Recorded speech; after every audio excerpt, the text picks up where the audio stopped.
Hi everyone, Tetrafolium here, the internet's busiest ADV player. Okay, maybe that's not true, but I'm gonna claim it because who else is gonna claim that? And you're watching my review of Houndoom in ADV. Some would say that Houndoom is one of the greatest lyricists, best rappers perhaps, in ADV, the way that he's able to string together such complex rhymes. And I think I'm gonna stop this LARP here. Shout outs to Anthony Fantano and the Needle Drop, who I'm sure doesn't need it from a channel as small as me. But this is Tetrafolium, and we're gonna talk about Houndoom here. Of course, the little bit of the motif here is that Houndoom shares the same surname with rapper MF Doom, so we will be paying respect to who, in my opinion, one of the best lyricists in rap. Not that I'm a very well-versed rap head, as maybe you could have guessed, but I do like MF Doom and his lyrics, and maybe we'll talk a little bit more about that towards the end of this presentation. But going on with the Pokemon, we have the viability rankings here, updated to 2025, and Houndoom is sitting at 45th, which is not fantastic, but it could be a lot worse. You're sitting ahead of, for example, Blaziken and Camerupt as a fire type, and you are, well, I mean, as a dark type, you're kind of way far behind Tyranitar and a decent chunk behind Umbreon, but this combination is unique to Houndoom and its pre-evolution Brian Dower, but we don't talk about Brian Dower so much. If you know the reference, you know the reference. But Houndoom is somewhat respected here. I do think that it's kind of hard to rank a Pokemon such as this because it has one particular niche that we'll cover, and its ancillary utility is kind of built around that. And sometimes you could argue that that makes it better than a Pokemon like Vaporeon, who has a very similar role. But you could also say that it's lacking in a lot of areas that make it not as valuable as a Pokemon like Umbreon. So I guess it really depends on where you kind of stand with what you desire a Pokemon to have in terms of its utility. But before I just jump in and explain everything about Houndoom before we even get into the presentation, let's do the comment question here, which is simply, who's your favorite fire type? For me, if it's any generation, I think I probably would say Cinderace, which is my favorite starter Pokemon, by the way. So it's kind of a cool, I mean, I'm not like really into soccer like that, or football for those of you who are not American like I am, but I do like the sort of role that it plays in competitive. I think it's well, it's quite similar to Meowscarada and Greninja in that way, but having the really strong Pyro Ball is really cool. And I like Scorbunny a lot too, because he kind of reminds me of Max from Sam and Max, and that's funny. So as for like Pokemon that have existed in the generation 3 times, I guess it's kind of a tough one because I haven't really put much thought into it, so maybe I shouldn't have even said anything, but I'll go with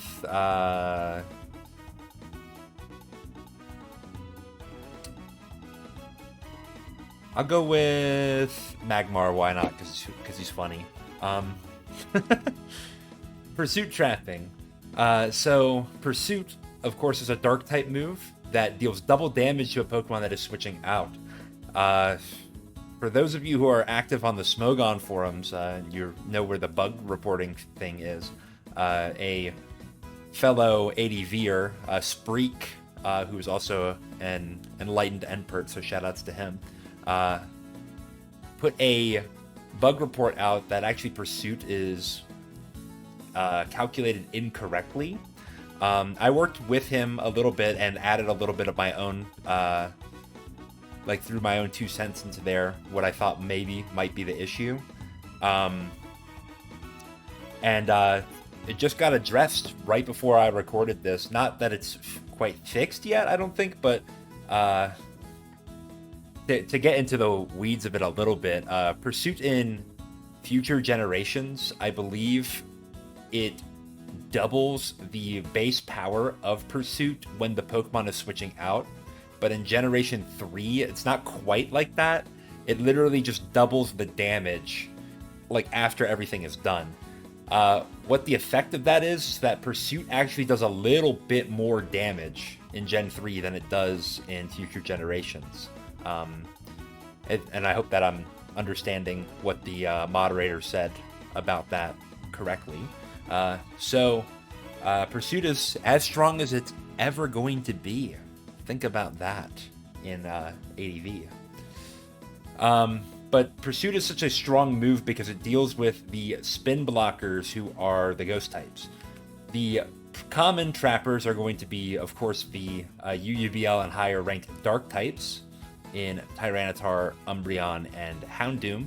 There are plenty of other Pokemon that can use Pursuit, such as Sceptile or Metagross, or, I mean, even Aerodactyl, or very funny Dugtrio.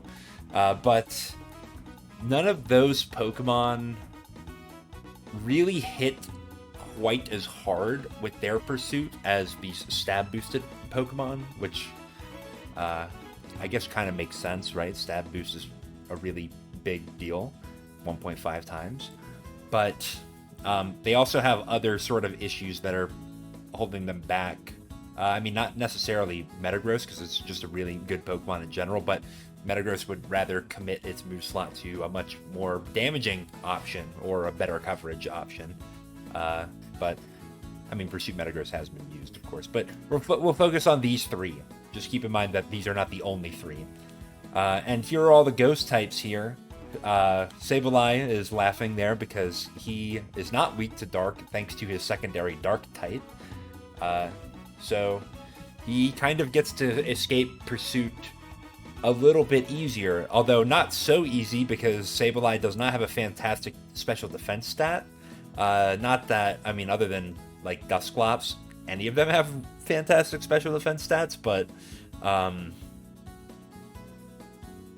not taking the double damage is a big deal for Sableye.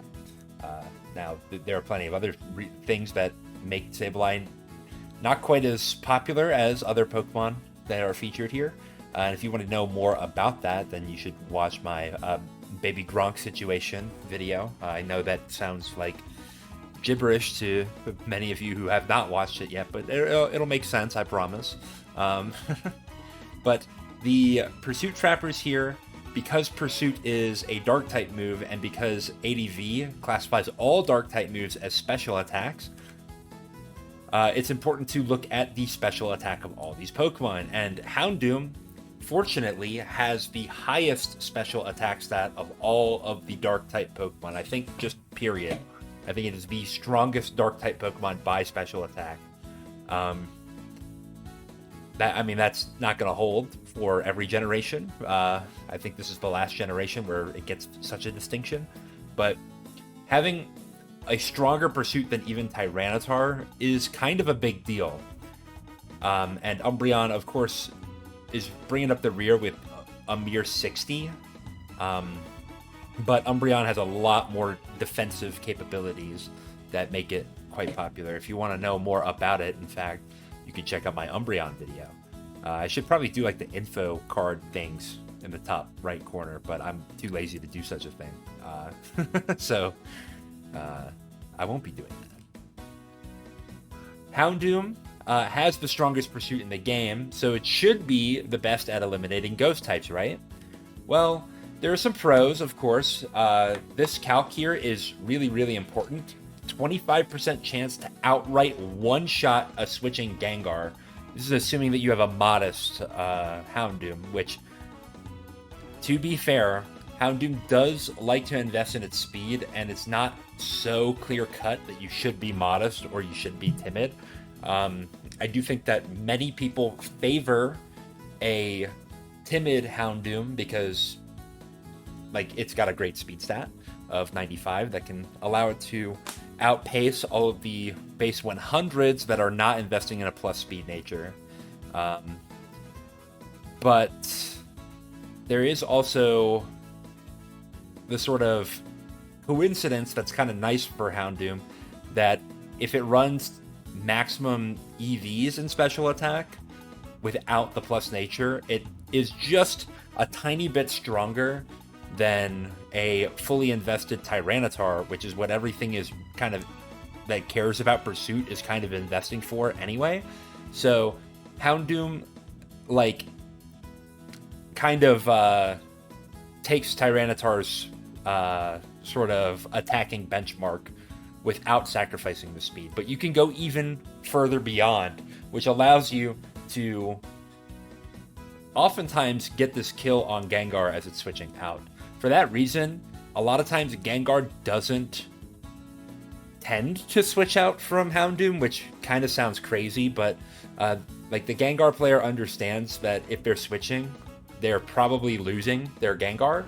So they're tending to take whatever sort of initiative they can against the Houndoom before they lose their spin blocker, which oftentimes means blowing the fuck up. The other thing that's kind of nice about Houndoom is that it is immune to Will-O-Miss. So one of the ways that Gengar likes to punish Tyranitar for coming in to try to pursue it is to catch it with a Will-O-Miss on the switch-in. So that will burn the Tyranitar 75% of the time. And then Gengar just has to get a play or two right with Giga Drain to actually just 1v1 the Tyranitar outright. So that's kind of cool. But Houndoom doesn't even get punished for making such a play. The Will-O-Miss will go onto the Houndoom. It's immune because it's a fire type. And then Gengar can't even really Giga Drain against Houndoom because obviously Houndoom resists Giga Drain. So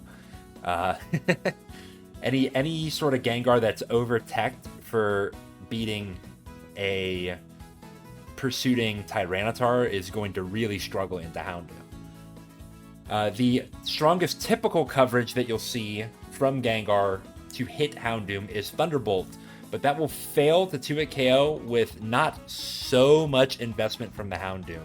Like, you can still hit a really reasonable speed stat and be fully invested in your special attack while still having the bulk to make Gengar's Thunderbolt fail to 2-hit KO you in most cases. Early Bird is a cool ability that Houndoom gets that allows it to kind of check Hypnosis Gengar, shortened to Hypnogar there. I put a little asterisk here. This is maybe a bit more complicated than ought to be discussed here, but another bug that was discovered in the simulator is that Pursuit actually doesn't activate the way that you think it would in Gen 3 when your Pokemon is asleep. So there's kind of like a good and a bad about that. So on Simulator right now, anytime you use Pursuit on a Pokemon that is switching out, the game will tell you the opposing Pokemon is attempting to switch out, and then it will activate Pursuit so long as Houndoom is able to act on the turn. In actuality, on cartridge, the game checks for your status before it checks for Pursuit. So if you're asleep and you would remain asleep, that message shouldn't pop up on the simulator. So that could be kind of good for some Pokemon. Not really Houndoom, because Houndoom, well, is very commonly just running Pursuit anyway, and there's no surprise factor there. But it can be important for Pokemon that don't always run Pursuit, like your Tyranitars or your Metagross or things like that. So that's a way that helps them, but the trade-off is that if your Pokemon is going to wake up, which this is crazy, if your Pokemon's going to wake up and the opponent switches, then you don't actually catch them with the Pursuit. So this early bird idea is supposed to give you really good odds to wake up within the first 2 turns of being asleep, which, by the way, early bird, you can wake up immediately. You can get put to sleep and wake up on the same turn, which is kind of crazy. But the idea is that because it halves the turns that you're asleep, you have really good odds, like I said, to wake up within the first 2 turns. And if Gengar is going to switch out on that second turn, then you're popping it, which might not happen anymore. So I guess this video might end up being kind of out of date for what I'm going to suggest for the Houndoom set, but thankfully its other ability, Flash Fire, has some decent utility. I guess while I'm mentioning that, and before I forget, in this generation, Will-O-Wisp does not activate Flash Fire. You will not get the boosted fire type attacks that you would in later generations for getting hit with Will-O-Wisp. So keep that in mind. You're not going to be able to super duper punish the Gengar for going for Wisp into your Houndoom by smashing a Fire Blast into whatever the switch-in is. But you can punish a Pokemon going for Fire Punch still. So like I said, keep that in mind. And then Fire Dark is just really good coverage.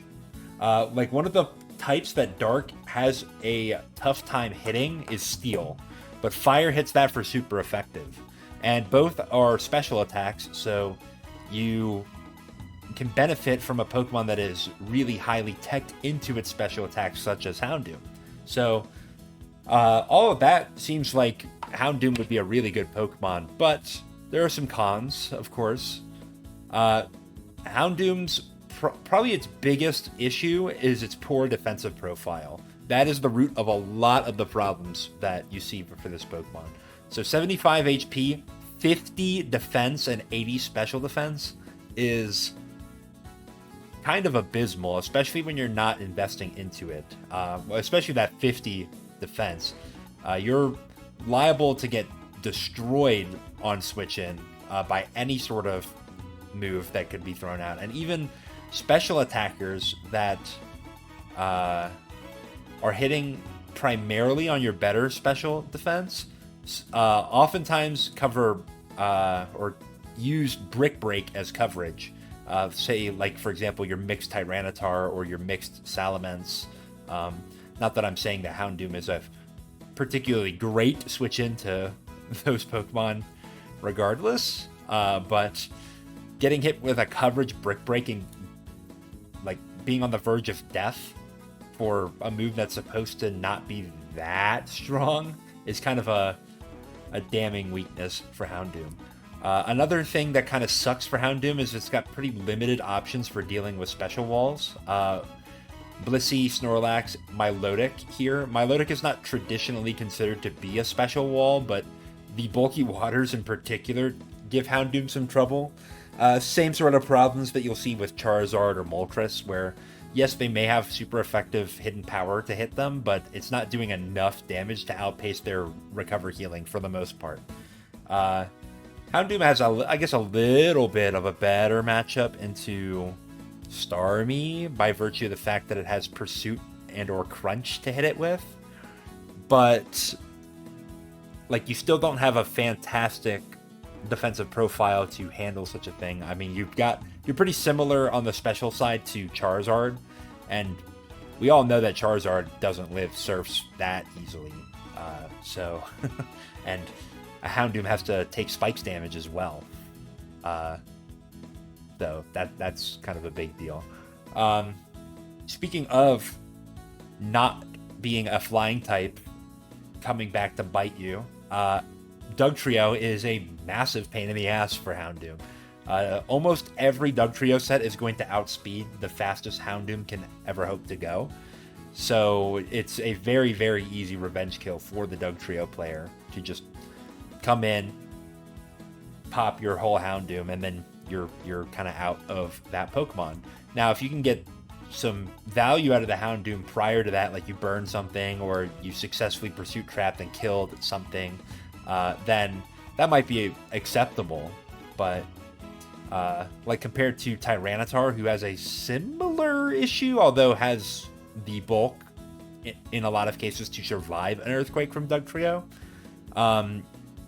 Tyranitar gets value just by existing because it sets the sand, right? And that is going to be kind of the question that we're trying to figure out as we're talking about Houndoom. Is the lack of sand a pro or a con? There are kind of two sides to this, and I think that there are reasonable arguments to be made on both, and we're going to explore those now.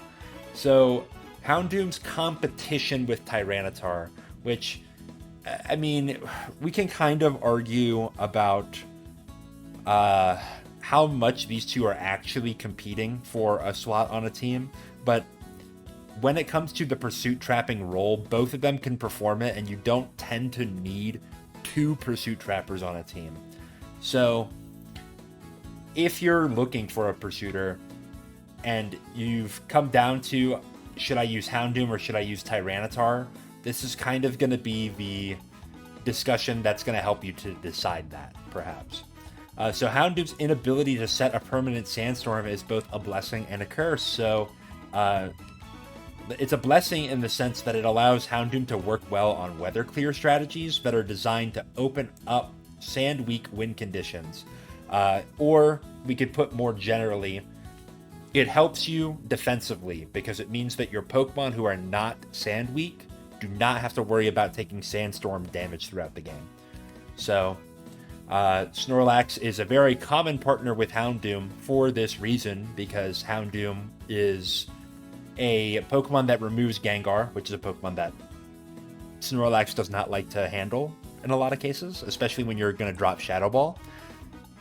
But it also does not hinder Snorlax by setting up that Sandstorm, which Tyranitar kind of does.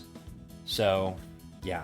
Not to say that Snorlax can't work on sand teams, even its Rest Curse variants, but the Rest Curse variants that are the more potent win condition sets for Snorlax are definitely more effective when there isn't Sandstorm on the field. But the sort of curse for this is kind of the opposite. From the offensive side, Houndoom is not helping you out very much. So its utility is kind of limited to its pursuit trapping capabilities, and it opens up vulnerabilities to itself and to your team to opposing sand weak wind conditions. So if your opponent has the Snorlax, then that might be bad for your Houndoom team. Though, of course, there are ways to handle your opponent's threats outside of just one particular Pokemon. Not every Pokemon can do it all. Even Tyranitar and Skarmory, who are two of the best Pokemon in the format, have matchups where they don't get a ton of value. So you kind of keep that in mind. And it also means that when we're comparing Houndoom and its pursuit trapping capabilities to Tyranitar, that, yes, Houndoom technically does more raw damage if it's fully invested, but you do miss out on the Sandstorm chip, and sometimes Tyranitar will put a Pokemon into sand range, so that means when it comes back in, it's going to die. Whereas Houndoom, if it doesn't get a high enough roll, well, there may not be sand on the field, and that Pokemon might be able to come in and do something else because there's no sand to finish it off. Although that's going to be more specific to certain interactions. Though, a question you might have for yourself is, can you use Houndoom alongside Tyranitar? Tyranitar is not necessarily pigeonholed into the role of Pursuit Trapper. So what if you used Houndoom as your team's Pursuit Trapper and then allowed Tyranitar to use another set? Well, let's click this inconspicuous link here and see if that is elucidating to us. All right, here we are. This is a battle between myself and Big Chungus IRL. Some of you may have already recognized where this replay is going or where it comes from, but this is a game that I played in Revival. Spoiler alert, I don't have the Houndoom. So I'm lead Skarmory into Tyranitar. I will go for a spike turn 1 because, you know, you have Skarmory, you're going to spike turn 1 most cases. This team has a little bit of a line that I like to do against a certain lead where I don't spike turn 1 with Skarmory, but I'm not going to give away all my secrets. You guys can try to figure it out in the comments if you so choose. But Fortress is here, and this is the Pokemon that I want to see for my team. I'm going straight to Gengar, and that should block the spin, but it also threatens the Fortress because something like a Fire Punch or a Will-O-Wisp is going to be really, really nasty for Fortress. Though the caveat is, with Fortress, there's very commonly a Pursuit Trapper, and at this time, I thought that it was going to be this Tyranitar. So, yeah, I'm going to do the funny move that I have on this team to deal with a Tyranitar trying to switch into my Gengar, who switched into a Fortress. So I scouted this one pretty well. I knew that my opponent was going to bring Fortress. Well, I didn't know, but I had a good feeling they would. So here we go. Focusing. And in comes Houndoom. And that gets Focus Punched, and it died. So I was aiming to hit the Tyranitar, but my opponent went to Houndoom and got popped for it. So what that means for me is I know that this Tyranitar is not Pursuit, actually, because why would you have 2 Pursuit Trappers on one team? And Houndoom is certainly going to be a Pursuit Trapper if it comes in.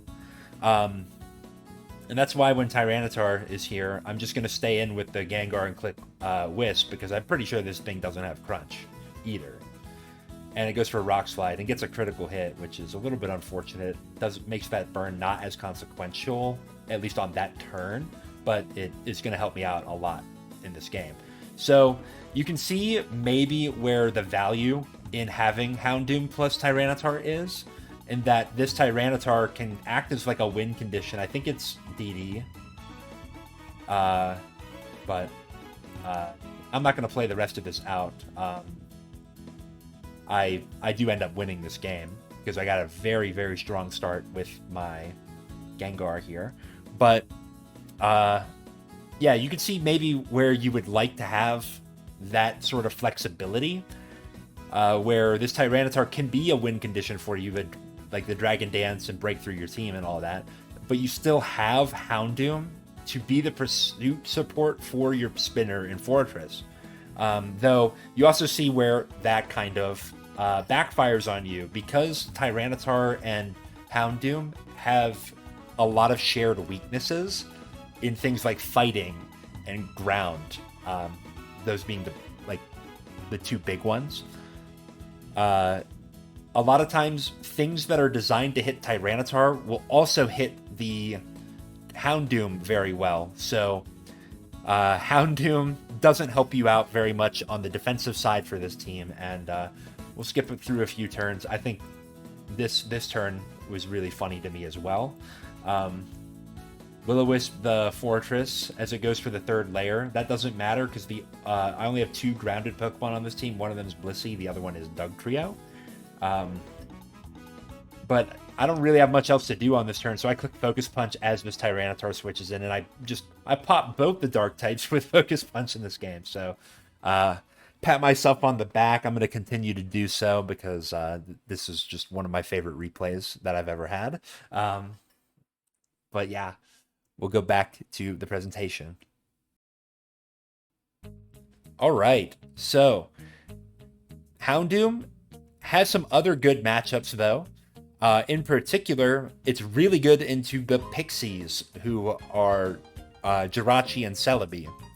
I guess they're these small, floating, psychic creatures that have like a fairy tale-esque quality to them, so that's maybe why they're called Pixies. But just know if I ever refer to the Pixies, I'm talking about Jirachi and Celebi. Houndoom has a kind of unique defensive profile that is weirdly good into the moves that Jirachi and Celebi are often packing. You have immunity to Psychic, thanks to Dark. You're resisting Grass and Fire, which are two very common coverage options for Jirachi and Celebi, especially Celebi. In the case that you have Flash Fire, you're actually also just immune to fire in general, and you have a stronger fire-type move to click, should these Pokemon be unfortunate enough to allow you to have that. And you're also pretty good into Ice, which is a more common on Jirachi than it is Celebi. And you're not completely terrible into Electric, which is a lot more common on Jirachi than it is Celebi. Although I have seen HP Electric and Shockwave used on Celebi before. They're very, very niche in their application. So, but here are the two sets that are kind of the poster child for Houndoom being really, really good into. Super Rachi on the left, which is Calm Mind with 3 attacks. Oftentimes the 3 attacks are Psychic, Fire Punch, and Hidden Power Grass. On rare occasion, you might see Ice Punch and Thunderbolt with one of those other move options. Tends to be Psychic.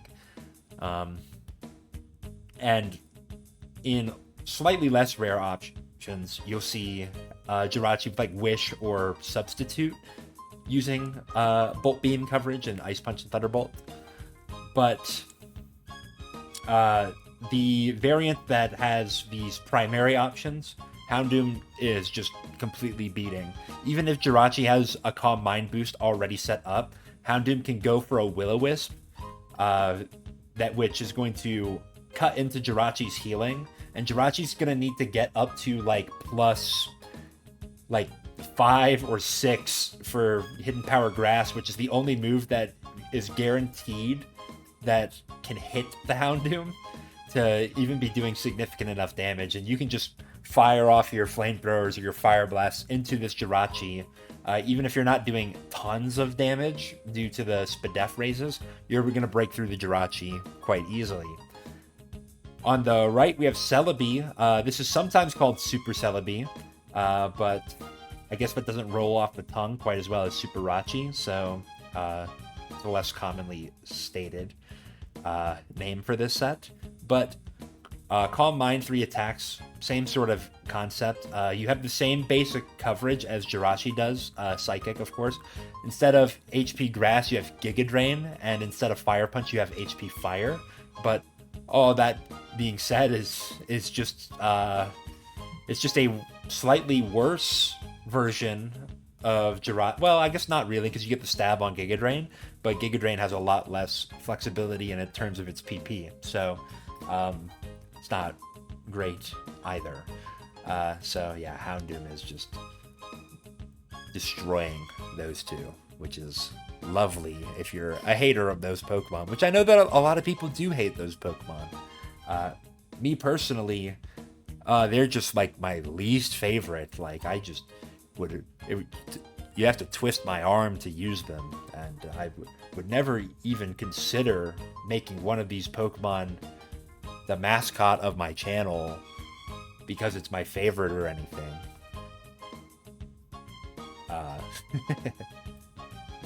But let's talk about Houndoom's other utility. So, all right, we've kind of established it's a pursuit trapper. It's decent into ghost types.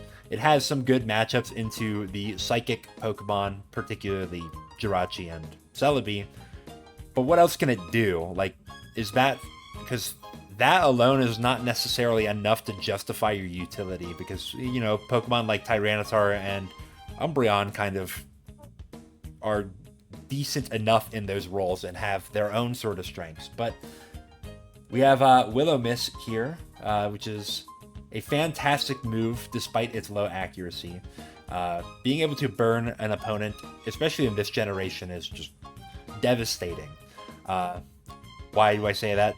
Well, for one, there are a lot less means to offset the attack having capabilities of burn in this generation. Via, like, you know, boosting moves are less widely distributed.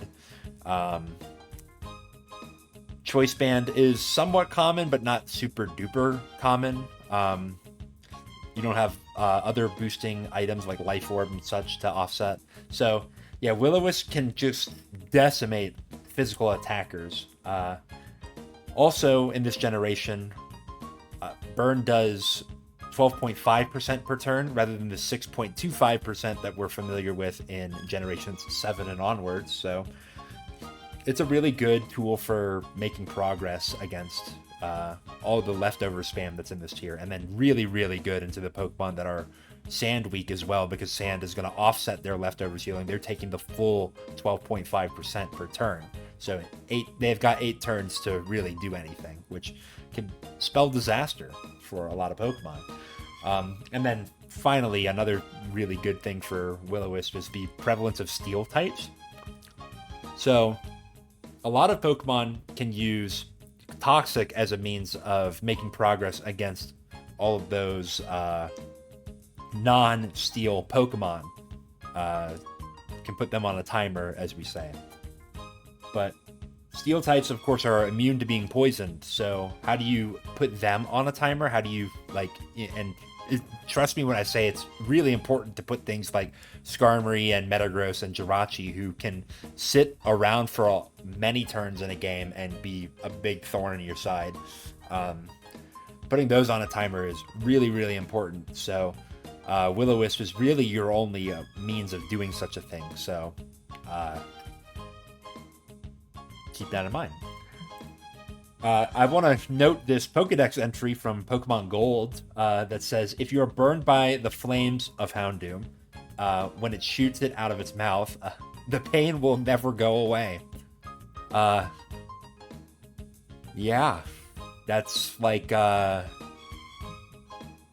accepting a job offer, I think. The pain will never go away. Stay unemployed, kids. Taunt. It's a move that is occasionally used for stopping an opponent's utility. So, for example, like if you catch a Milotic switching in to your Will-O-Wisp, you could go for Taunt to stop it from being able to use the move Refresh. That is a very risky play, and I would not suggest that you do that all the time.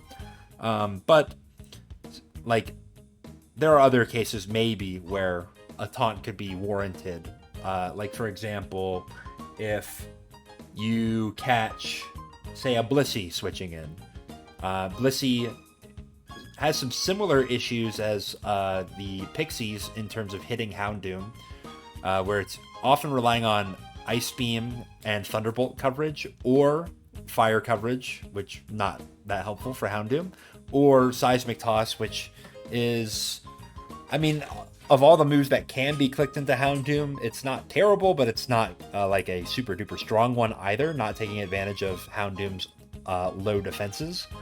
So you could taunt a Blissey that's coming in and kind of do the same idea that Gengar does, where you Blissey comes in on spikes, you've hit it with a Will-O-Wisp on switch in, and then you're taunting it so that it can't heal up, so that when your Houndoom loses the 1v1 to Blissey, if it even does, the Blissey will be so low that you can go into a Pokemon that will kill it. You're forcing the switch, and when Blissey comes back in, it dies to spikes.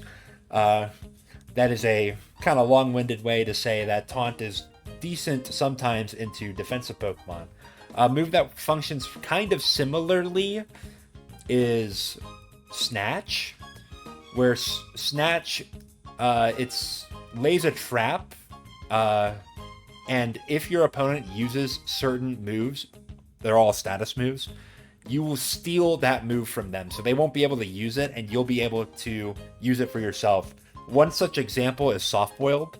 So if your opponent has like Blissey and they're coming in on the Houndoom and they're going to try to just heal past the Houndoom, you can go for Snatch, which will stop that Blissey from healing, and you'll be able to heal your own Houndoom. It's a little bit gimmicky though, because it doesn't steal all status moves. Moves like Thunder Wave, for example, will still hit you. And that's not good, because Houndoom does not like to be paralyzed. So, yeah. And it's... I mean, it's pretty telegraphed. Well, after you've used it, after you've revealed it, like, your opponent is going to kind of not allow you to get much more utility out of it. Now, granted, you could use the fact that your opponent is unwilling to give you free Snatch stuff to your advantage. You know, say Celebi's coming in and you've snatched a Calm Mind from it. It's like, oh, I'm not going to Calm Mind ever again in front of Houndoom, which, I mean, kind of a moot point for Celebi to even try that in the first place. You can then more easily go for things like Pursuit into the Celebi to force damage on it, because they're going to be incentivized to do anything but Calm Mind, and in Celebi's case, that's going to be to switch out. But also kind of sick that you can steal a Calm Mind boost from a Pokemon that has such a terrible matchup against you, and punish your opponents for it. Now, that is predicated on your opponent staying in with their Celebi and trying to Calm Mind up on your Houndoom, which maybe they might do if they're CM Pass. I could maybe see that as a case, but I digress. Sunny Day. So this is a move that clears the sand by overriding it with Harsh Sunlight, and that's really, really good for Pokemon that don't like to be in the sand, like your Suicune and your Snorlax and stuff like that. But it also is just good for Houndoom to increase the damage output of its Flamethrower and its Fire Blast. It will also make you take less damage from Water-type moves, but that's a less useful thing for Houndoom, because Houndoom is quite likely to... I mean, it's just going to get two-shot by all water moves anyway. Sometimes you can turn a one-shot into a two-shot, which can be nice. But mostly you appreciate the extra damage that you'll be doing. If you can switch into a Fire-type move, get a Flash Fire boost, and then set a Sunny Day, like, Houndoom is ridiculously strong. So, yeah, it's like basically the closest thing that we'll ever get to Chi-Yu in this tier. So, count your blessings, I guess, if you can manage to do such a thing. Counter, this is a lot more of a niche option, and you would think that Houndoom would be a terrible Pokemon to use counter with, because it's so likely to die to physical moves with its horrendous defense stat, and it doesn't even have a very particularly high HP stat to increase its pool of damage for counter. But what you can do is burn a physical attacker, like, say, an Aerodactyl or a Tyranitar that's switching into you, and then lay the counter. You'll take a ton of damage from an Earthquake or a Rock Slide or whatnot. But because they're burned, they're doing half damage, which means that you probably could live if you're at full HP, and then you'll smash them back for double damage and just kill them outright. It's a little bit of a gimmicky kind of set, and it's reliant on Will-O-Wisp hitting, and that your opponent is going to switch in on your Will-O-Wisp. So I wouldn't put a ton of stock into it, but it's kind of an interesting little tech if you're interested in trying it out. Rest is kind of notable for Houndoom. It doesn't get any other form of recovery. And Houndoom's ability in Early Bird means that it will only be asleep for 1 turn when it's using rest. Though Houndoom losing a turn and having to like basically waste it in front of anything is bad. And when this pursuit thing with sleep gets implemented, your pursuit is going to be worse. Like, you know, you could burn a turn of sleep as your opponent switches out from something, say like a Celebi, and then you come back in while you are waking up that turn, and you won't be able to pursuit trap whatever's in front of you, which will suck. But I don't know, maybe you can get in while the getting's good right now, because that's not implemented quite yet. But maybe this could work on a team that can support it more defensively and allow Houndoom to get another turn. Maybe like I don't know, like a stall team that struggles with Celebi could maybe see some use for this, but admittedly it's got to be pretty niche. Another niche I've seen is Endure plus Reversal on Houndoom.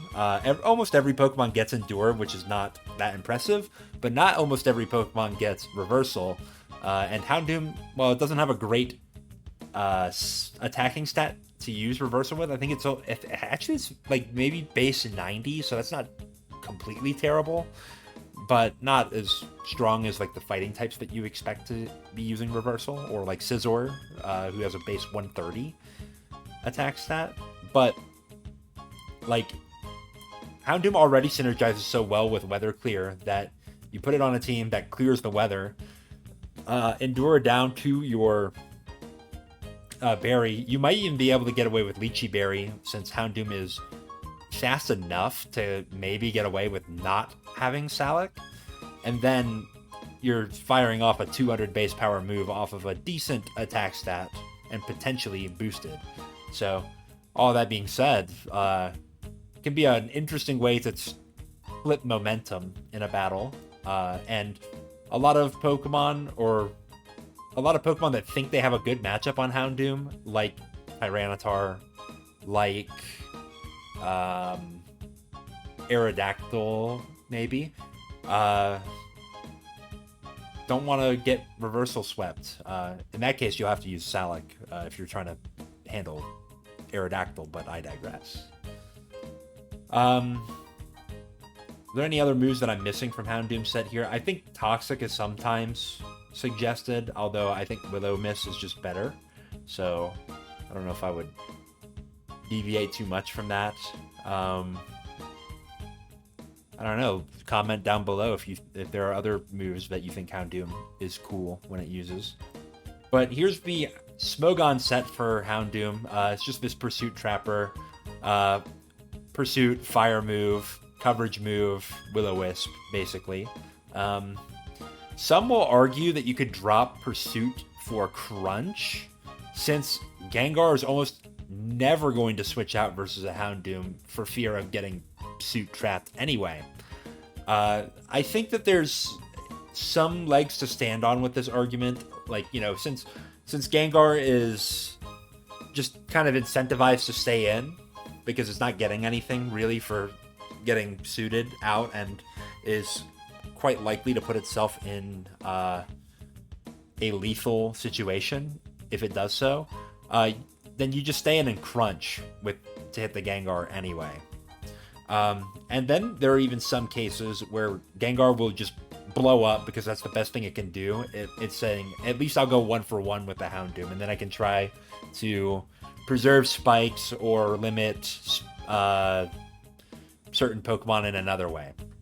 For that reason, and maybe this is a move that you guys are commenting right now, sometimes I've at least heard the idea of Protect on Houndoom, and that would be going over Pursuit, I guess, because you're like, well, a lot of people are going to blow up with their Gengar anyway, so why don't I use Protect and save my Houndoom?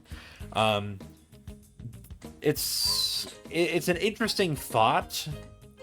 I think that there's some issues with it, though. Like, for one, okay, you've managed to preserve your Houndoom, and the Gengar's eliminated, but, like, is it worth, like, is that really that big an upside for you? Because, like, yes, it's a fast Will-O-Wisper, which can be really nice for you, but, like, Houndoom's job in a lot of cases for a lot of teams is to eliminate the Gengar. So if Gengar explodes on you, then you've already won that interaction. So, like, do you need to greed more out of it? And the other sort of flip side, and this kind of goes generally for anybody who's thinking about dropping Pursuit on Houndoom, what if your opponent just switches anyway? What if they say, well, you know what? Maybe my opponent will overpredict, or it's possible even that they just don't have Pursuit on Houndoom, and I'm going to keep them honest and switch out. And then they realize, oh, you don't have Pursuit on Houndoom. So my Gengar can freely come in basically whenever it wants, and if you go to Houndoom, then I'll just switch to a Pokemon that your Houndoom can't really handle, like a Bulky Water or a Special Wall. So that can be bad. So for that reason, I don't know if I would suggest dropping Pursuit that much, but I do see the argument for it, because, like, you know, say you drop Pursuit and you have Crunch, well, then you can have another coverage move like HP Ice to handle, like, a Mixed Mets, or HP Grass, so that Swampert doesn't so easily switch into you. Like, Swampert doesn't really take Crunch into HP Grass that well. You could also drop the Hidden Power / Crunch slot for other utility moves if you want. So, like, one of these moves that I suggested on the previous page, like your Sunny Day or your Taunt or whatever, you could go for that. You're going to have to justify it, like, that your team needs that support more than Houndoom needs its coverage. But that is sometimes not that difficult to justify, and in fact, the set that I will show you is opting for doing such a thing, and it's using the secret move I didn't tell you about, which is Beat Up. So this is the illest Trapper in ADV. It's an extremely similar set to the Smogon with the same defensive investment, but we're going to be a modest nature Houndoom so that we can really, really nail a Gengar. Give ourselves the best chances to get Gengar out of the game as early as possible. For a team that we don't want Sand on, so we're not going to be using it in conjunction with Tyranitar. But with this really high base power Fire Blast off of the really strong special attack stat, we're going to get some really significant one-hit KOs on things like Skarmory, Metagross, Fortress, Heracross. I mean, Fortress, yeah, that's gonna die to a lot of fire moves. Metagross as well. Skarmory, though, is surprisingly very tanky on its special defense side, and a timid Houndoom is not guaranteed even to get the one-shot kill on Skarmory. But a modest one is, even when we're taking 4 EVs away to bolster our speed a little bit. We can sometimes OHKO Celebi, Jirachi, Cloyster, and Medicham. It sometimes depends on their sets, but in other times it's just like we have a roll. Like, I think the standard Cloyster, it's about like a 50-ish% chance to just straight up kill it with a Fire Blast. So that could be kind of nice to know. Houndoom is kind of cool because it puts some pressure on the all the spikers in the tier, and Cloyster is no exception because it's got such a low special defense stat, and because Houndoom's Fire Blast is neutral effective on it. So yeah, and then we're gonna 2-hit KO things like Registeel and more like the offensive leaning neutral Pokemon, things like your Jolteons, maybe like your offensive Zapdos, etc. Pursuit, we can one-shot Gengar if it's switching. We're favorable odds to kill it in Sand. We're also pretty favorable to 2-hit KO it in Sand if it's going to not switch out versus us. So if the Gengar decides that its best play is to just go down swinging with Thunderbolts, then we can usually just kill it in 2 pursuits regardless of whether it switches. We'll 3-hit KO Misdreavus, which is important because that means that Misdreavus cannot rest loop the Houndoom. Even if it goes for rest and takes a pursuit for 40%, it can't switch because the next pursuit will be doing twice that. So, yeah, it's kind of cooked. And we can usually 3-hit KO Celebi even if it's not switching, which is important because, like with Misdreavus, we land the first pursuit. Celebi can't really switch. It can maybe recover loop the pursuit, but then if you sneak in a Fire Blast, it's kind of cooked for Celebi. So, which is actually sounds kind of tasty, right? Because Celebi is like an onion. It's like a roasted onion. Something to think about. And then we have Beat Up. So Beat Up is here to target the Blissey. It's kind of an interesting move in that it uses your Pokemon's base attack stats, not their actual attack stats. So you don't need to worry about investing in attack for all your Pokemon. You just need to have Pokemon that have sufficiently good enough attack stats to help you out here. And Blissey, a lot of times, will stay in on Houndoom because Houndoom tends to not have really strong options to harass the Blissey. So say like Blissey switches into a Fire Blast, and it's going to stay in and go for a Thunder Wave or something, and you just beat up on it, and you might be able to kill it, maybe depending on if Blissey's gotten pre-damaged, or you might be able to just leave it low enough for one of your other Pokemon to come in and abuse it. A good example of which would be Dugtrio. So, maybe a little bit of a spoiler for what we're going to be doing. The speed stat that I've chosen here is to outspeed Smeargle, but that's really good because it'll outspeed things like DD Ments and some Zapdos as well.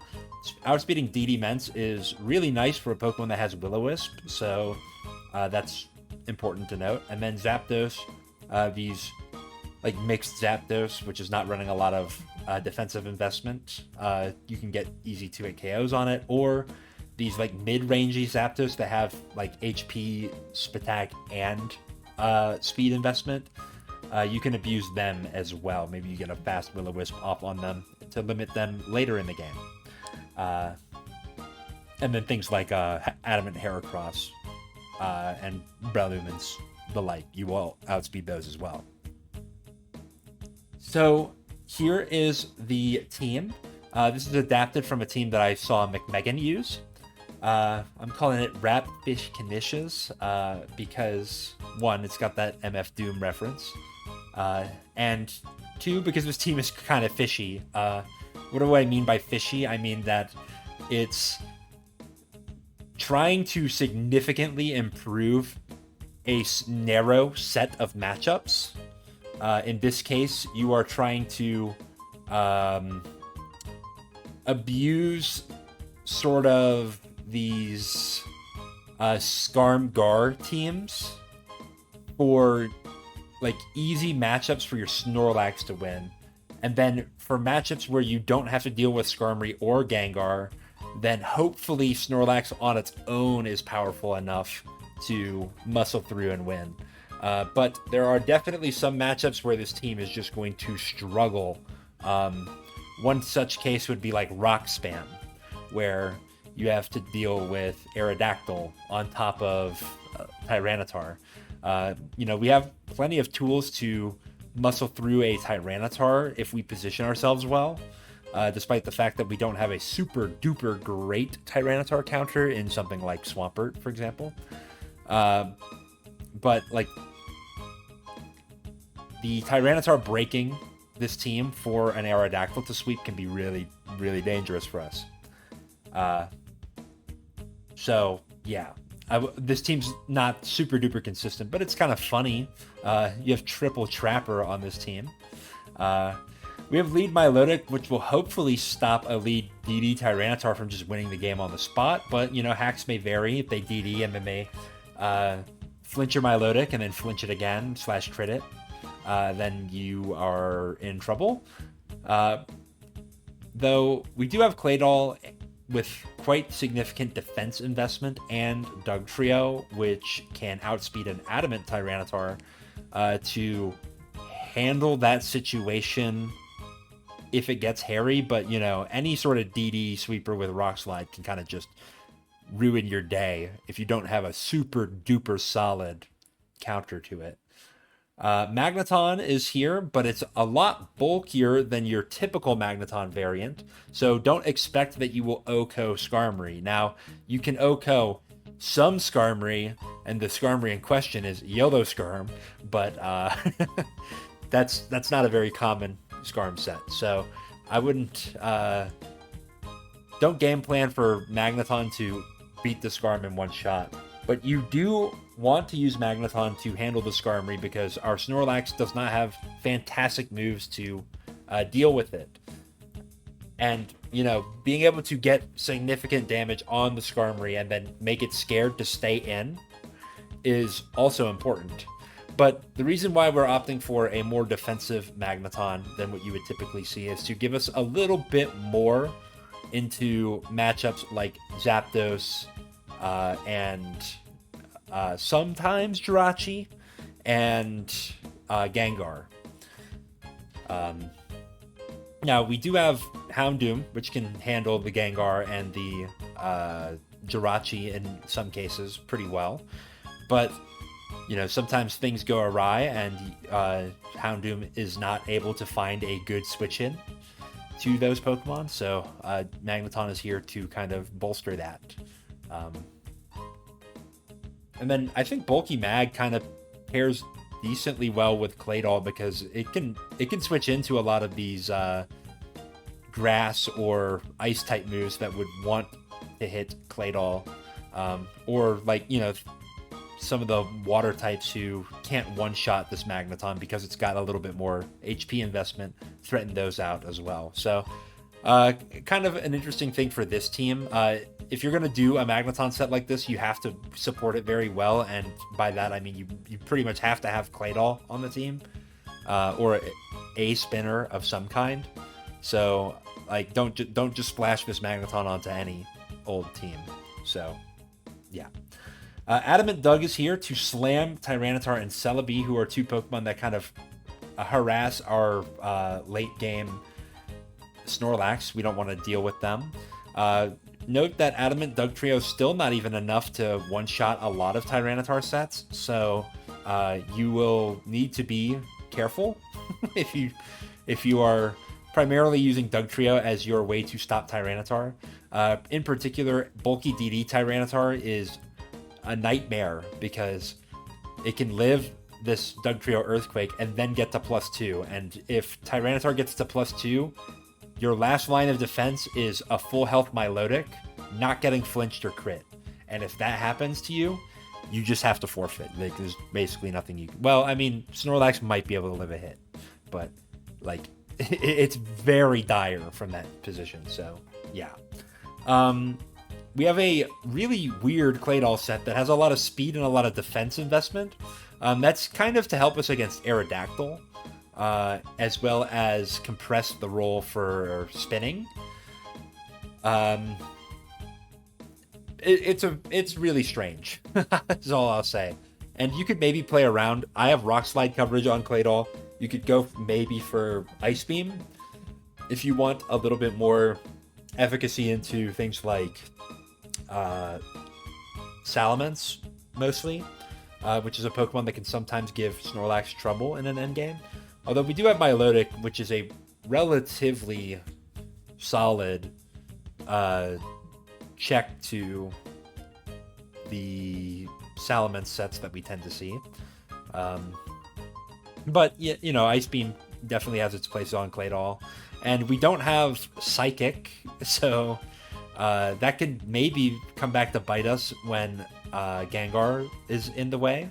But not always, because we have the Houndoom there. But we do have to be careful about Gengar and its tricky ways of how to stop itself from getting pursuit trapped, like switching. So, yeah. But if supported properly, Ronflex or Snorlax should win this game. We do have a thick fat on it, which is going to help it out versus the fire type and ice type attacks that otherwise could be a little bit of a problem for this team. Not always, but you know, Charizard, for example, if Milotic goes down, like, there's not a fantastic switch, and we're not using Flash Fire on the Houndoom, so it's not a perfect counter to such a thing as Charizard. Well, some of you might be saying, Tetra, are you going to use the good name of the late great MF Doom and not drop any bars for us?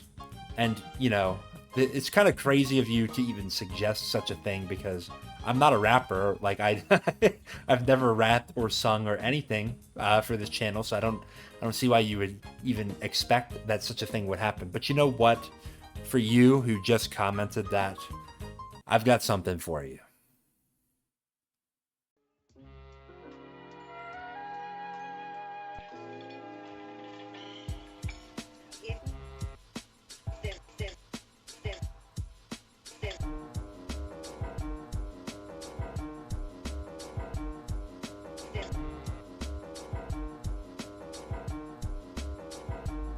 Rapping's not my forte, Ro-Ro or Mielke. Shoutouts to Ferdazi, or else it'd be in poor taste. Tetra should cover Grumpig so he can show a board pace. They call him Virgin 6 because his game is playing so chaste. He's just trying to rest, but they're making him use sleep talk. Tending to his elo, Zengarden in a crosswalk.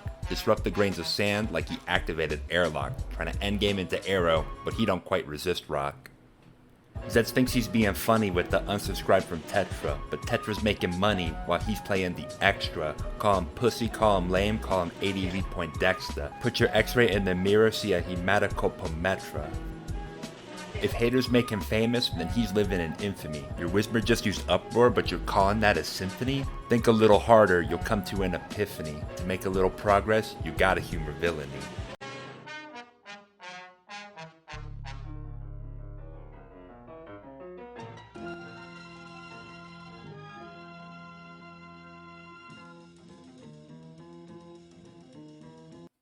All right, that was something. Don't hate on a white boy too much. I'm not gonna claim once again to be a rapper, but it was kind of fun to make that. So yeah. Anyway, we're gonna go on to the replays here. I am going to do throw that over here. No, whoops. Let's just there we go. I'm less organized here than I ought to have been. So let's get my stuff ready here. While I'm stalling for time here, how's everybody's day going? Are you inspired to rap after what you heard from Tetrafolium there? Do you like MF Doom? Is that something that you guys are into? I do think he's a great rapper. He's the way that he's able to kind of mix his multi-syllabic rhymes and work with internal rhymes and stuff like that is just unlike many other rappers that I've heard. So I really do respect that. But let's get some other music going.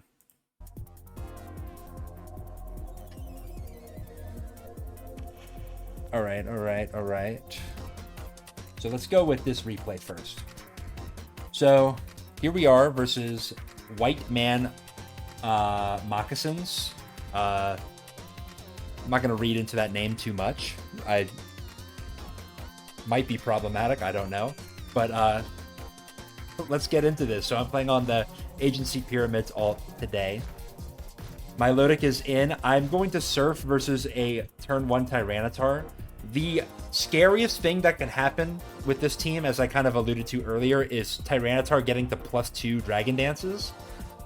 So we need to do everything in our power to stop such a thing from happening. And Toxic is not always going to do that. Because if they have a Lumberry, well, then they don't care about Toxic. So I'll go for Surf, and I catch the Jirachi. And I will go straight to Dugtrio. This is a little bit of a risky play. Because like a Body Slam from Jirachi could have been really, really annoying for the Dugtrio.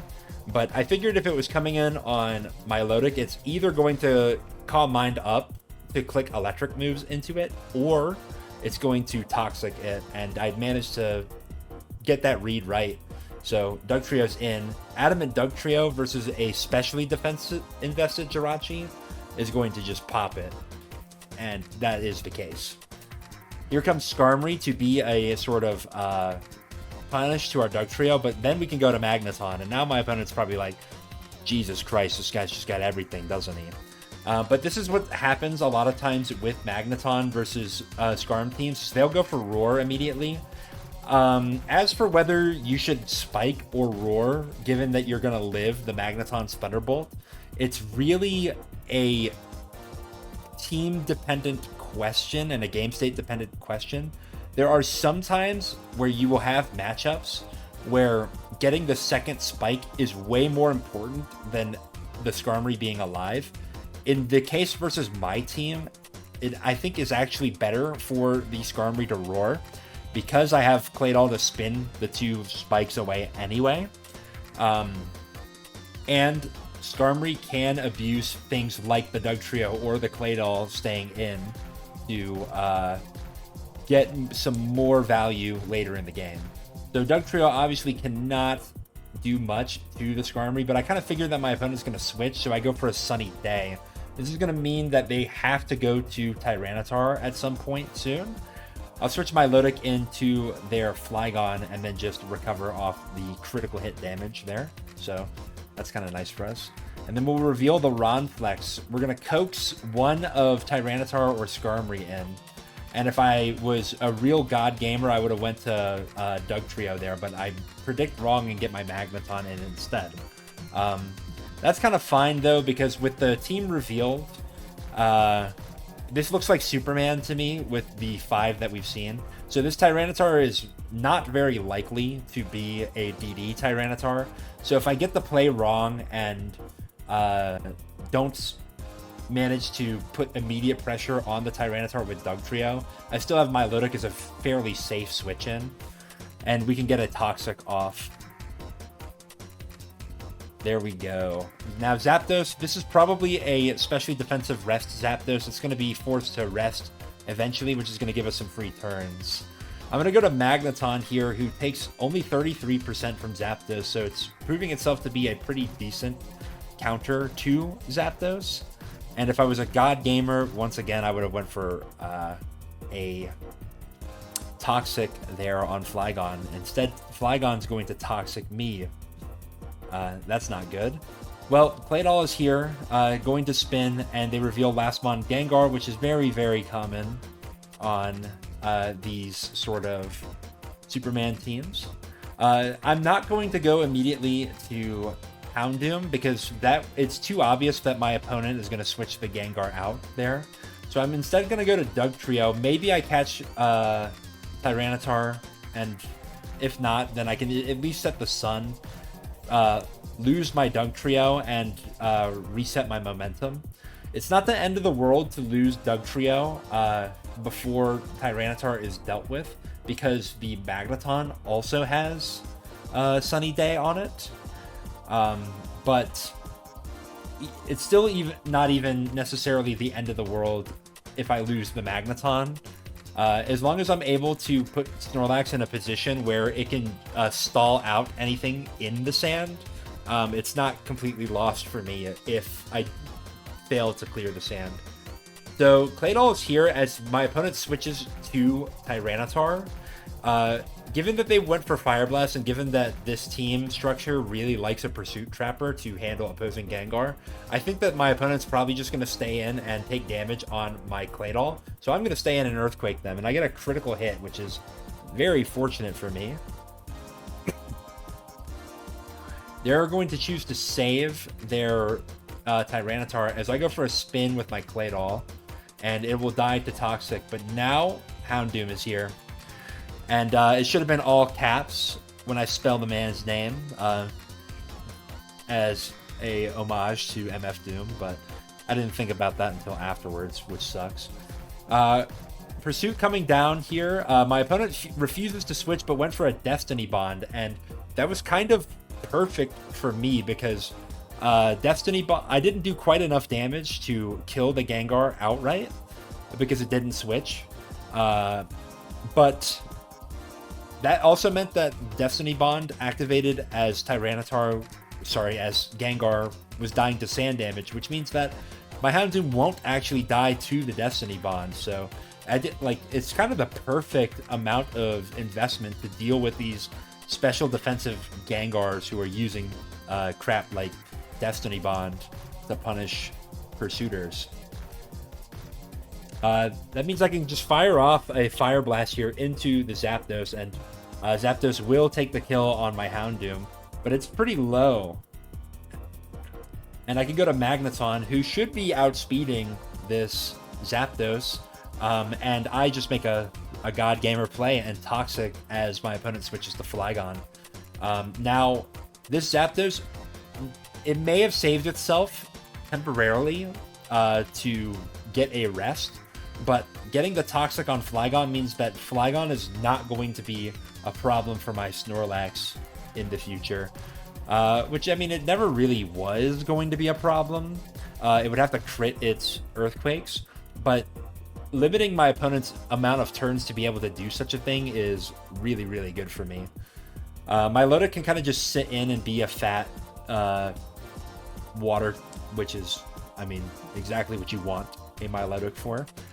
We have Refresh, so that Toxic is not very consequential to us. In comes Tyranitar, which is not going to do really anything to Milotic, and we're going to kill it. Zapdos is here, threatening to go for rest. I'm going to stay in and click a Surf into it just to get some damage. If they stayed in and went for Thunderbolt foolishly, I would have lived that and killed them. And I can just use these sleep turns from the Zapdos to kind of establish my Snorlax here. We'll go for a Curse. Curse Return is not going to kill Skarmory here. And we'll get Roared. 50-50 shot that I get Roared into Magneton, which will just stop the Skarmory from being able to do anything. I'm going to recover with the Milotic here as my opponent roars me again. And here comes Magneton. I'm going to go for Sunny Day because I don't really care if my opponent gets any more spikes up, but it will be nice to not have to deal with sand anymore. Then Milotic is here, going to Surf. The Sun is going to allow Skarmory to actually live that Surf.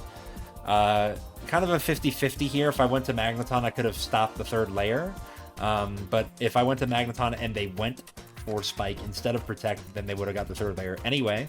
So it doesn't really matter that much to me. I think I would rather have my Milotic in to kind of coax Zapdos to be the switch in, which is going to allow me to go to Snorlax and more easily abuse Zapdos for free turns to do things like rest than the Flygon would afford me.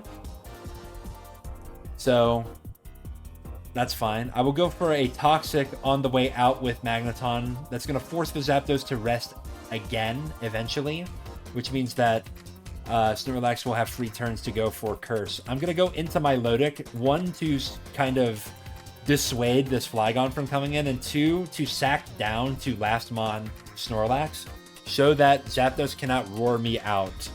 Because the only way I really lose this is if I get roared around too much with Snorlax while asleep and am unable to establish a foothold, and then one of these two Pokemon crit me before I'm able to wake up and boost up and or get healthy.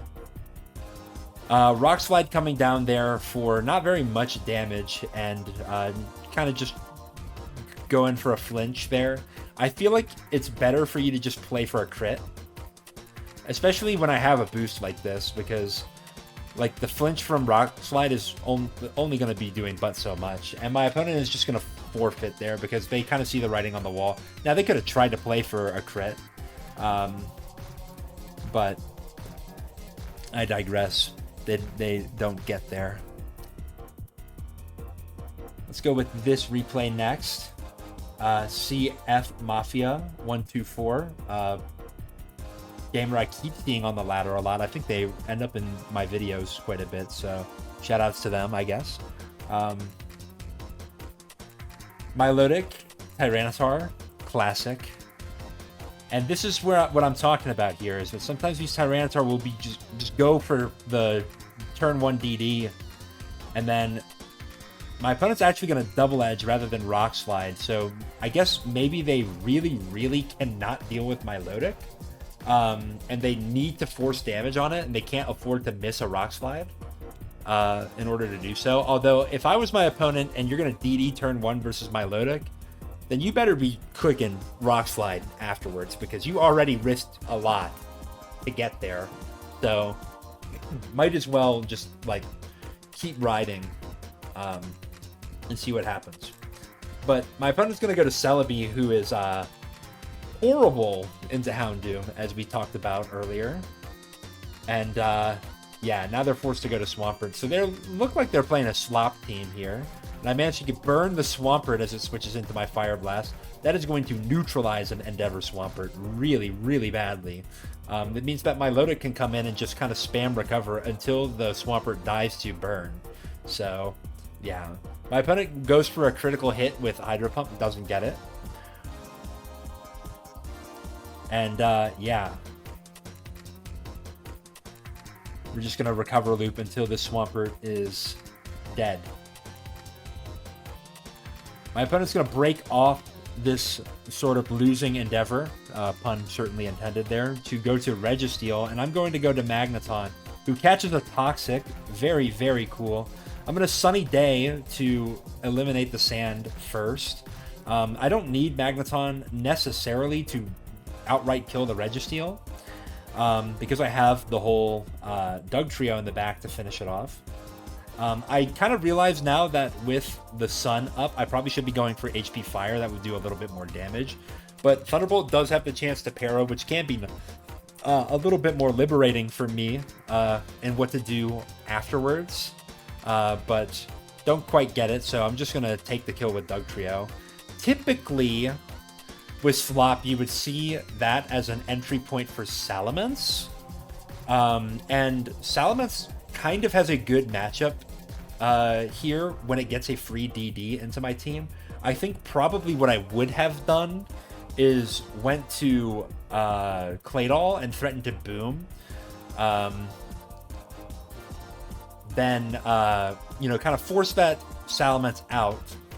And then Milotic should be able to handle it from there. Or I could have went just straight to Milotic and got a Toxic. But that can sometimes be a risky proposition, because you could miss Toxic, they could flinch Rock Slides and all that nastiness. Though I guess maybe that's the more reasonable route to go, because with these revealed, I think Raikou last could be pretty likely, and we don't have a fast enough Doug Trio to handle a timid Raikou. Celebi's here, just gonna attempt to calm Mind up as Fire Blast is coming down for 61% on this Celebi, so that's pretty nasty. They crit me with Giga Drain, which is going to allow them to live the next Fire Blast, which is kind of cringe. But, I mean, they kind of don't have another play, really. They could go to their Salamence to take a Fire Blast, but I'm faster than Salamence, and if I burn it, then they have no win con anymore. So they can't really afford to do such a thing. And then going to Raikou could be troublesome as well. Swampert is going to come in and go for Hydro Pump. I'm just going to sack the Houndoom at this stage because, like, I don't think I need it for anything else anymore. And yeah, so how should I say? if the Swampert missed the Hydro Pump, then I would still have Houndoom available. If they went to Raikou, I know that Raikou on these types of structures does not run Substitute, so I could have tried to fire off a Will-O-Wisp to really limit the Raikou as I go to Snorlax and kill it with Earthquake. I'm going to go hard Dugtrio because if my opponent goes for a Thunderbolt into my Milotic, I should live hidden power from them and then kill them back with Earthquake. Instead, they actually go for a Calm Mind, so they can one-shot my Dugtrio with hidden power. I'm going to opt to stay in with Dugtrio and try to kill the Raikou, though, because I mean, this is the only thing that Dugtrio is good for. The last Mon Salamence is, I mean, obviously Dugtrio is terrible into that. And I just want to make sure that Snorlax has a free entry here. But going against my own sort of logic there on the previous turn, I'm going to go to Snorlax this turn. I guess just to flex. I'll go for Earthquake, forcing that Raikou to switch out, and in comes the Salamence. This is a decent turn to go to Milotic because a Toxic is going to be devastating on switch and devastating to Salamence staying in. Salamence goes for a Rock Slide, flinches me, then an Earthquake, and dodges the Toxic, and then dodges another Toxic. So can we say that my opponent is lucky here? I think that's reasonable. But thankfully they're Penguin Ments, so they can't really deal with Claydol here. If they were not Penguin Ments, they probably just smoked my whole pack, but fortunately for me, they were not. So here comes the Raikou, who will not kill my Dugtrio outright with hidden power, and I can just go for my Earthquake. And yeah, there we go. So maybe there's the rub with Penguin Ments on these kinds of structures, and maybe why you may want to try to fit hidden power flying, even though literally the 6 that I should featured in my Endeavor Swampert video, which you should go check out, by the way, did have a Penguin Ments, so I don't know. Maybe they got the team from me.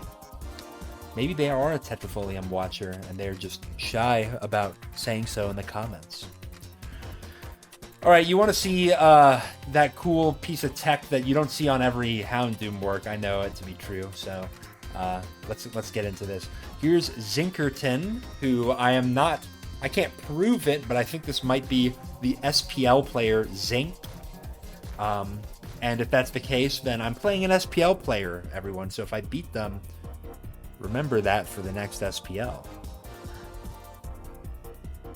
Tyranitar versus Milotic. What's up with all the lead Tyranitar today, huh?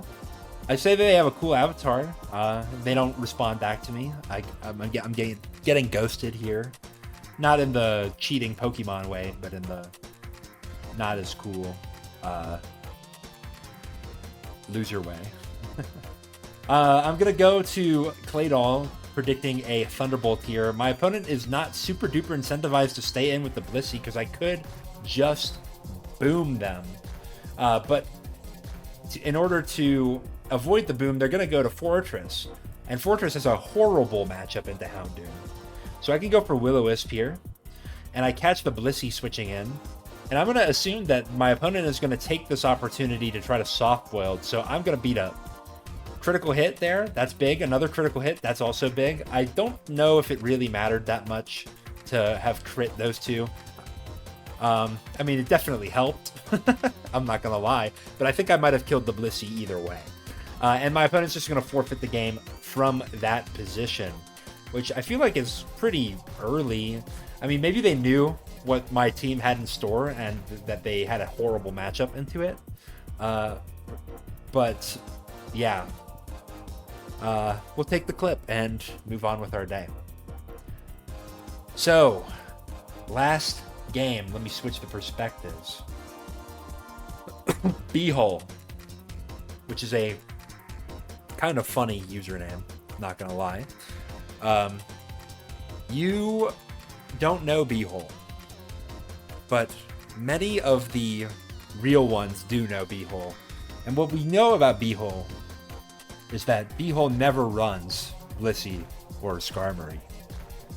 but we still respect him for it. And we're still gonna get into this game and see what kind of crazy thing he's cooking up. Lead Salamence versus Milotic. So Milotic is leading pretty well there. I'm gonna dox myself to Beehole because I know he knows who I am. You might not know what my alt is though. Here comes the Cloyster, who is a nasty Pokemon who loves to abuse things like Milotic for free spikes turns. I'm gonna go to Magneton here. Reason why? Well, one, I know that Beehole never runs Skarmory, so what else am I gonna use my Magneton for? But for two, I know that this Magneton is faster than what most Cloyster are tending to run. I think we're 245 speed on Mag, and Cloyster, I guess, could run 245 as well. But I think it's such that its EVs are so tightly invested that it tends not to be able to afford to do so, and will just settle for 244 to be faster than Jolly Tyranitar. But yes, all that being said, Magneton, nice into the Cloyster. Cloyster doesn't want to blow up on a Magneton. Cloyster doesn't want to stay in and trade Surfs into Thunderbolts, so I figure my opponent's going to switch, and I'm going to use this opportunity to get a Toxic on whatever their switching is, and I get it on Swampert. If this is not Refresh Swampert, fantastic. And they're going to go to Houndoom. Whoa, that's a crazy Pokemon. I wonder who would be running such a crazy Pokemon on ladder. Yeah.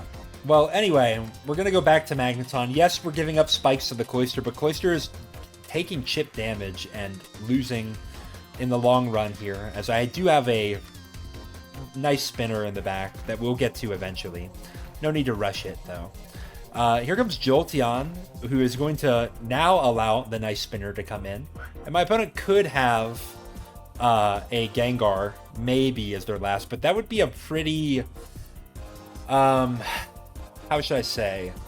You don't have a fantastic win condition if that's the case, assuming this is a Mixpense lead.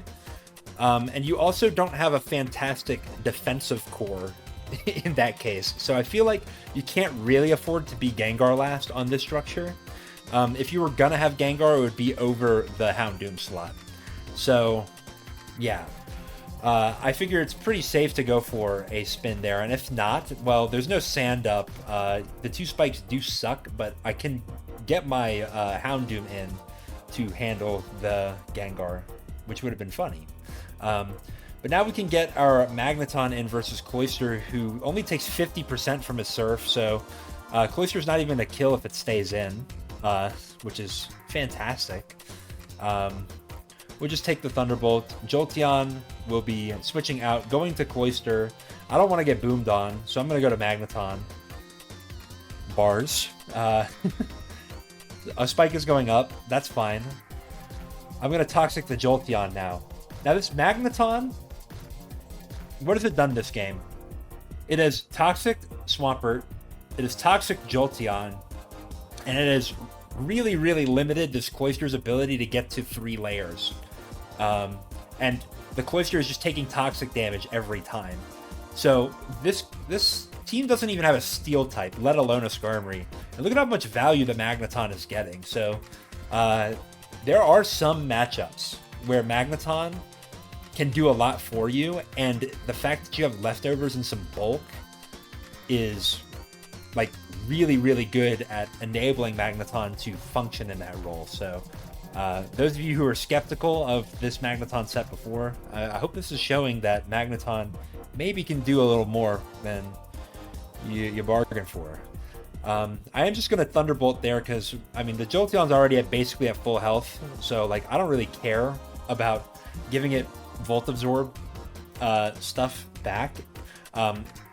As long as it's staying in, it's taking toxic damage, and if I ever decide to just switch out rather than Thunderbolt again, then the Jolteon's going to be in big trouble. I am going to Thunderbolt as my opponent switches to Houndoom. I get a little bit of chip on them, considering the Wish going down, but like keep in mind that there's always like a paralysis chance on that. Well, actually, I don't get any chip on them thanks to the leftovers, but I digress. in any case, I know some of you like it when I say that. Milotic is going to come in here and refresh. We're just going to go back to Magneton on the Cloyster. And Cloyster's finally going to boom, which doesn't even kill the Magneton. So this Magneton has been harassing the Cloyster throughout the whole game here, which is really, really funny. I am going to sack the Magneton to the Salamence now to allow for a Claydol entry. Claydol is going to take a modest amount from that hidden power, but that's fine. I've spun the spikes away, and I can now set up for some Rock Slides here. I maybe could have boomed, because Rock Slide is not going to dent the Salamence all that much, despite being super effective. But I kind of figured that Rock Slide would do some damage to Salamence, it would cover a Houndoom switch, and it means that I could maybe save my Claydol to switch into Jolteon and get a boom that way later on.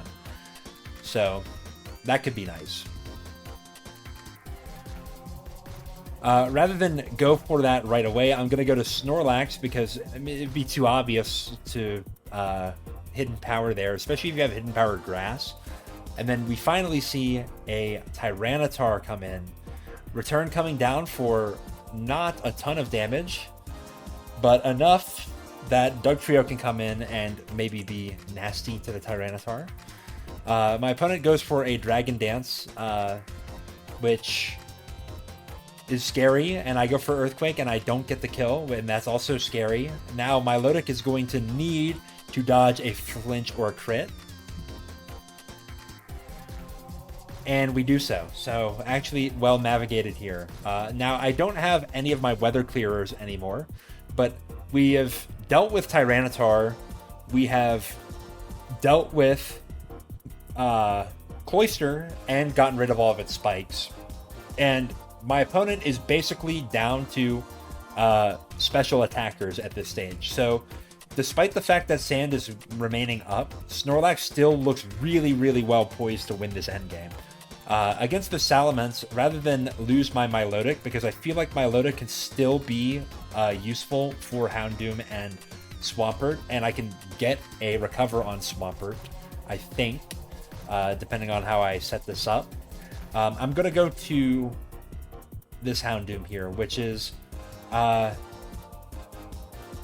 just straight up die to Brick Break from Salamence. That's kind of sad, but I think that's fine, because it allows the Milotic to do stuff later. Here's Swampert on Claydol. I'm going to save my Swampert. My opponent goes for a nice Earthquake there, probably trying to catch the Milotic, but ends up catching the Snorlax, which is just as good. I'm going to go for Curse here, because Salamence is really the only scary thing left, because it's got Brick Break. And I want to make sure that I stop a Brick Break barrage from beating up my boy here. All right, there we go. I managed to get all the alliteration in. I'm getting scary close to dying to a crit, but I am going to rest up. So Snorlax should be able to weather the storm here. As Swampert comes in, if this thing has Roar, then more power to it. It actually does have it and goes for Roar and gets my Claydol in. That's a little unfortunate. Milotic would have been so much better to get in there, but I'm just going to boom now, because Swampert will die if it stays in, and that means I'm not going to get phased with my Snorlax anymore. So Salamence is coming back in. It actually just cycles an Intimidate, which is fine. And I wake up immediately. So I should say, I would not have went for that explosion play if my Snorlax wasn't going to wake up immediately, because giving a free turn to Salamence, if it gets like a critical hit or something, could put my Snorlax in a compromising position for later in this game, or going into this end game. But because I'm waking up immediately, it's putting a lot of pressure on Salamence to switch out, because if I curse up in front of it and then get my return off, then I'm just going to win. So my opponent is going to recognize that and go to Houndoom. They could burn my Snorlax, who's at neutral power right now. I'm going to go for Earthquake because to me it's more important to stop this Houndoom from forcing my Snorlax to rest throughout this game than it is to boost up. Because Burn and Cycling Intimidates is going to be able to put my Snorlax on the back foot, which I don't want to be on. I'm going to rest early so that we don't have to sweat out some critical hits. And to definitely get rid of that burn. My opponent will go to Houndoom here. Should probably just go back to Salamence.